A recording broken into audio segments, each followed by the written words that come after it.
La pregunta ahora es, ¿a qué ciudad Donald Trump va a enviar a su ejército para invadirla? ¿A Chicago? ¿Será Filadelfia? Te recuerdo que en Filadelfia Donald Trump fue abucheado el año pasado por tratar de vender zapatillas doradas. ¿Recuerdas eso? Porque si no lo recuerdas, mira este clip. Oh, a lot of emotion. There's a lot of emotion in this room.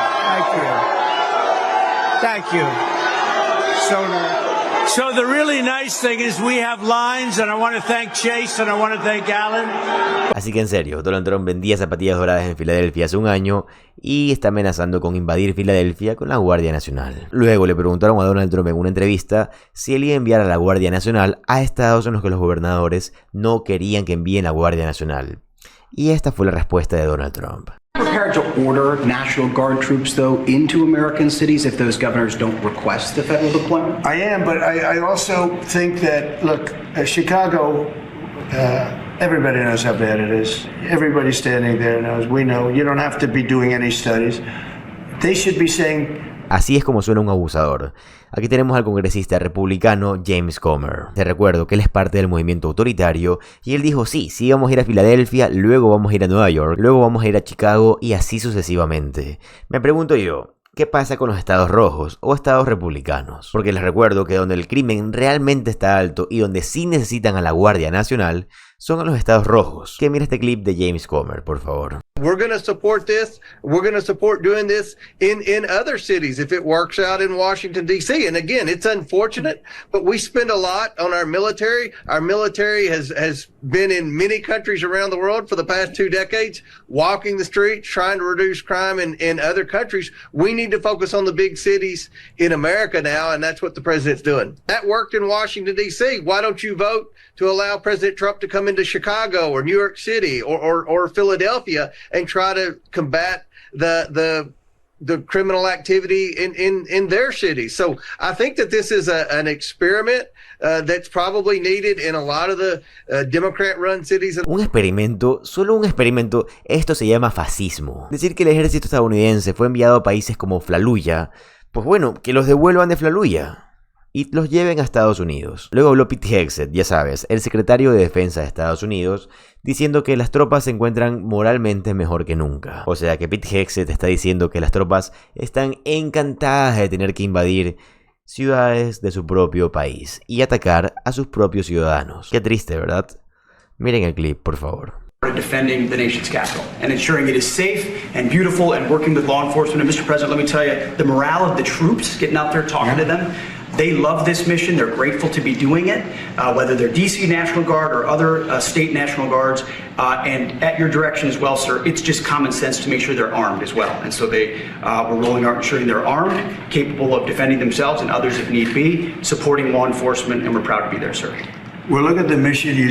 Bueno, pues ¿qué misiones acabas de cumplir? Porque acabas de enviar tropas a ciudades estadounidenses y estás mirando a Filadelfia. La administración de Donald Trump está tratando de quitarle la mayor cantidad de dinero posible a esta ciudad, mientras que Filadelfia, la verdad, está trabajando muy bien y no necesita que la Guardia Nacional los ataque. La ciudad realmente quiere invertir en construir parques, museos, pero el régimen de Donald Trump dice no. Esta ciudad necesita invertir en seguridad y vamos a llevar al ICE, vamos a llevar a la Guardia Nacional y vamos a impedir que la criminalidad aumente. Donald Trump, la criminalidad está en estados rojos. Los estados demócratas como Filadelfia, bueno, específicamente Filadelfia, no están tan mal. Enfócate en lo peor y luego vas por lo menos peor. ¿No crees que debería de ser así? Escucha lo que tiene que decir el congresista Brandon Boyle. Mira el clip, por favor. President Donald Trump has rescinded $150 million in construction funds for the Chinatown Stitch. Philadelphia's Office of Transportation and Infrastructure Systems acknowledging the loss of funds as they presented the plan for the first time at the city's Art Commission meeting this week. It's definitely a setback to the project, but we want to stay positive. Officials say even with the loss of federal funds, the Chinatown Stitch project is not dead. City officials presented an updated plan this week. It's a beautiful park. The goal now, to find the funds. We're trying to finalize the preliminary engineering, enter the final design phase of the project. We need to find about $12 million to complete that. Democratic Congressman Brendan Boyle led the fight against the tax law that rescinded the funding. He tells Action News, quote, "I won't stop fighting to restore this funding for Philadelphia." Chen, who is executive director of the Philadelphia Chinatown Development Corporation, says the Chinatown Stitch will continue its already funded planning phase. Aquí tenemos una entrevista del fiscal de distrito de Filadelfia, Larry Krasner. Mira el clip, por favor. Let's talk about what's actually going on here. We have a guy convicted of 34 felonies who is claiming to be the voice of law enforcement. Somebody help me with that. We have a guy who, we all know was very close to Jeffrey Epstein, who ran a historically notorious pedophilic ring and doesn't want to release information about that. And he's here to make us safe. Really? Is that how that works? Did he make us safe when you had an effort to overthrow the government of the United States, apparently on his behalf, and he exonerated all those people? He pardoned all those people, some of whom were doing sentences of 20 years or more. You know, what do traitors get? And yet he let them all go. Let's put a little finer point on it. Here's the truth. The Republican states, meaning the ones that voted for the last Republican candidate for president in the last election cycle, have been more homicide prone for 25 years than the Democratic states. In fact, 24 out of those 25 years, you stood a better chance of getting killed in a Republican state than a Democratic state. 24 out of 25 of those years.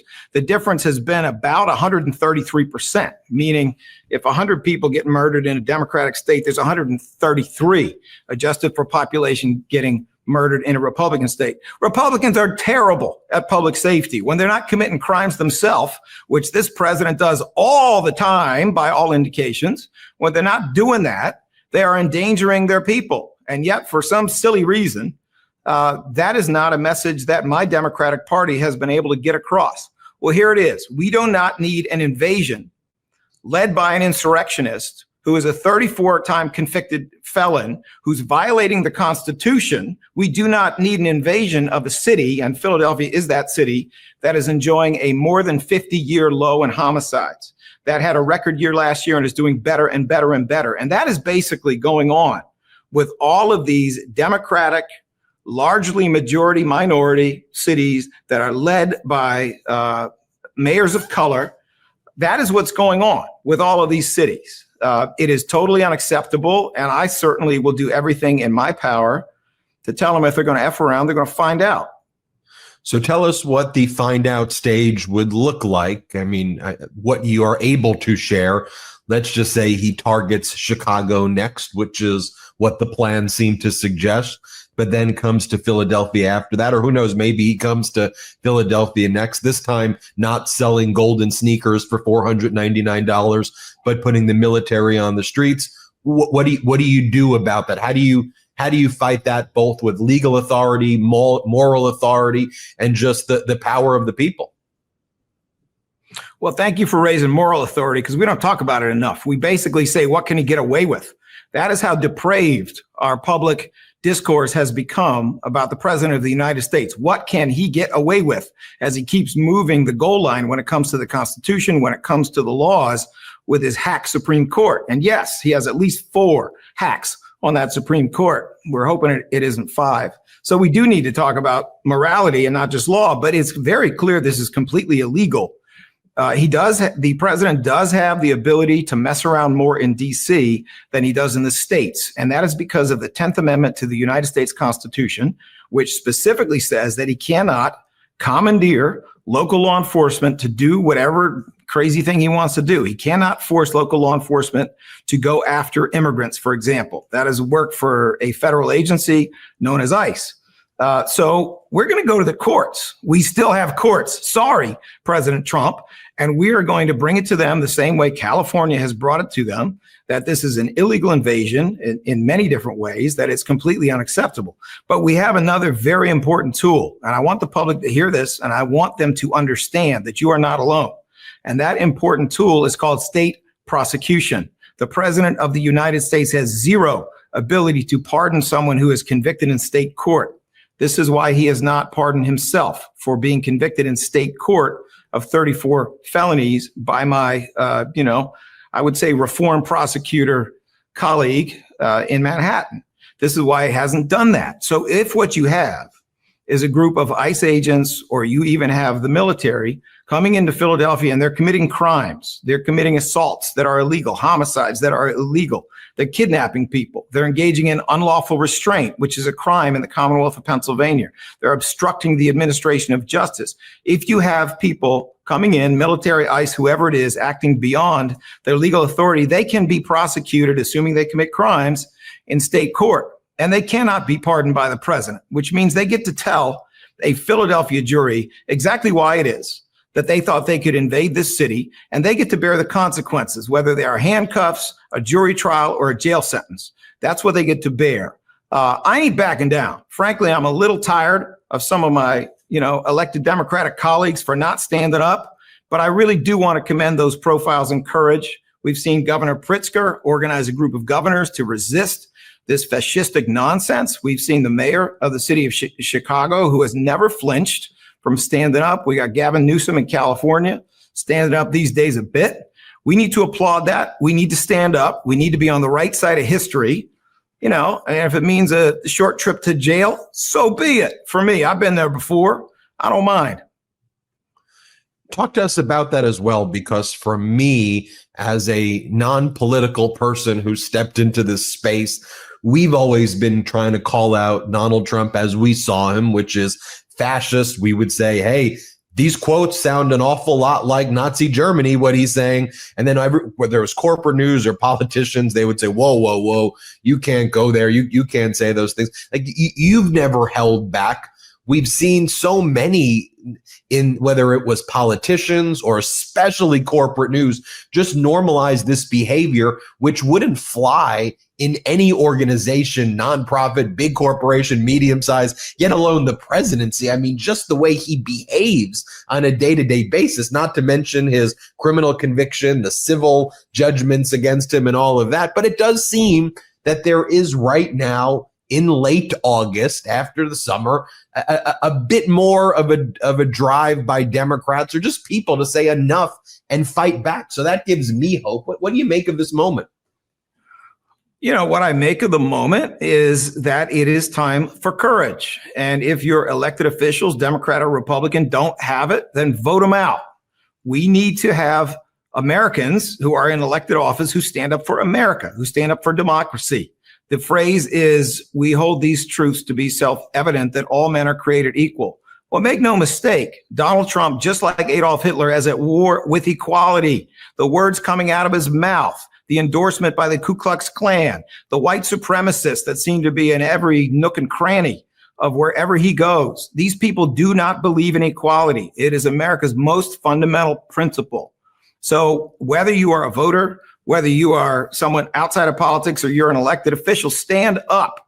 History is watching. We need to be on the right side of history here. Much of my viewpoint is formed by the fact that my dad volunteered and served in World War II and went to school on the GI Bill after that, the son of immigrants.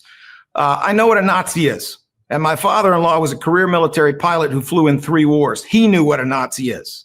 The people who have joined the military, kept their oath, care about this country, do not want to be invading cities, in violation of the Constitution, targeting and picking on cities that have a high proportion of minority populations, targeting a particular political party's cities. They don't want to be doing that. They shouldn't be put in that position. It's not right for them, and it's not right for this country. In other words, stand up.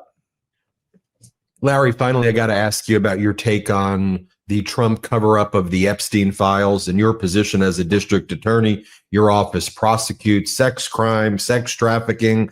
You know how files like this are handled, how redactions are handled, what the overall process is, how you work with victims versus the convicted sex traffickers, that whole relationship, the fact that Ghislaine Maxwell gets transferred from a maximum security facility, the convicted sex trafficker, to minimum security facility, and DOJ doesn't speak to the victims at all, and the victims are being re-traumatized. Meanwhile, the Department of Justice refusing to turn over those files. Just, I love your overall perspective on what's happening there, given your unique position. Sure. Well, first of all, there's a shredder. And that shredder's probably worn out by now. Any Democrat who thinks that Donald Trump is holding documents that implicate him and that he hasn't destroyed them already if he has exclusive control over them is being naive. This is not a meeting of gentlemen. You are dealing with someone who called Epstein one of his best friends, and Epstein called him that as well. And we all know that there's a very strong possibility that his conduct was way, way, way over any moral line and possibly way over any legal line. So no, he is not going to turn over documents in his exclusive control that implicate him. We already know he's a fraudster. We already know that he's someone who does funny stuff with documents. Let's not kid ourselves. But I do think these issues are very closely related, meaning I think a lot of this talk about invading cities comes exactly at a time when there's about to be a press conference, I believe on September 3rd, that is bipartisan, demanding that this information come out. And it's important that whatever information is not already shredded come out, because at least it can be a clue as to what went on there. There is no prosecutor in the world who would ever tolerate what is going on with Ghislaine Maxwell unless it was someone trying to cover up crime. Okay, that's a cover up. That's all that is, plain and simple. That is a cover up. It's a whole bunch of snakes involved in that thing, and they're being snaky. So what we need to do is we need to keep our eyes on the prize, which is we cannot have a monarch. We cannot have an overthrow of the government of the United States. We also cannot be naive and imagine that Donald Trump is somehow going to turn over documents that implicate him, that are in his exclusive control. They're not. We need to keep our eye on the ball as to what he is doing here, and we need to keep pushing for justice. Disculpa si el video fue un poco largo, pero si te gustó y te sirvió, que yo creo que sí, si lo viste todo, claro que sí, te agradecería de todo corazón que te suscribas al canal. Significa mucho para mí. Y como tú ya sabes, para mí lo más importante es tu opinión y me encantaría que la pongas en los comentarios. Mi nombre es José Alvarado, soy economista y estoy comprometido con informarte diariamente. Nos vemos en el siguiente video. Adiós.